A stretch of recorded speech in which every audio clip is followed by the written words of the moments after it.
తిరుపతి తొక్కిసలాట ఘటనకు బాధ్యత వహిస్తూ టీటీడీ పాలక మండలి రాజీనామా చేయాలని మాజీ ఎంపీ మార్గాని భరత్ డిమాండ్ చేశారు. ఈ ఘటనకు ప్రభుత్వం సీఎం చంద్రబాబు బాధ్యత తీసుకోవాలన్నారు. అసలు విషయాలు తెలియాలంటే సుప్రీంకోర్టు సిట్టింగ్ జడ్జితో విచారణ జరిపించాలని డిమాండ్ చేశారు.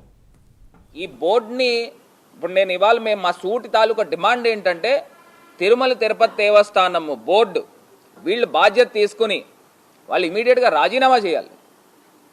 లేని పక్షంలో చంద్రబాబు నాయుడు గారు ముఖ్యమంత్రి కింద ఉన్నారు కదా, ఏదైతే ఈ ప్రభుత్వం ఉందో ఈ ప్రభుత్వం ఆ బోర్డుని సస్పెండ్ చేయాలి. ఇప్పుడు మీరు హై లెవెల్లో మీరు యాక్షన్ తీసుకోవాలి, కానీ ఒక డిఎస్పీని లేకపోతే అక్కడున్న ఒక కామన్ అధికారులపైన ఏదో సస్పెన్షన్ వేసేస్తే దానికి సరిపోతుందా అని నేను అడుగుతా ఉన్నా. ఇప్పుడు పోలీసుల్ని డిప్లాయ్ చేయాల్సిన బాధ్యత ఎవరిది? అక్కడ ఉన్న ఎస్పీది కాదా?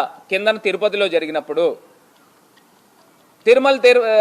టీటీడీ బోర్డు వాళ్ళు సమన్వయం చేసుకోవాలి కదా, ఎందుకు చేసుకోలేదు? మీరు ఉదయం దగ్గర నుంచి రాత్రి దాకా ప్రజల్ని అక్కడ పెట్టేస్తే, పార్కులు వేసి తాళాలు వేసేస్తే దానికి అర్థం ఏంటని అడుగుతున్నా. దీనికంటూ ఒక ప్రాపర్ ప్లానింగ్ ఉన్నదండి. ఈ బోర్డుని ఇప్పుడు నేను ఇవాళ మా సూటి తాలూకా డిమాండ్ ఏంటంటే తిరుమల తిరుపతి దేవస్థానం బోర్డు వీళ్ళు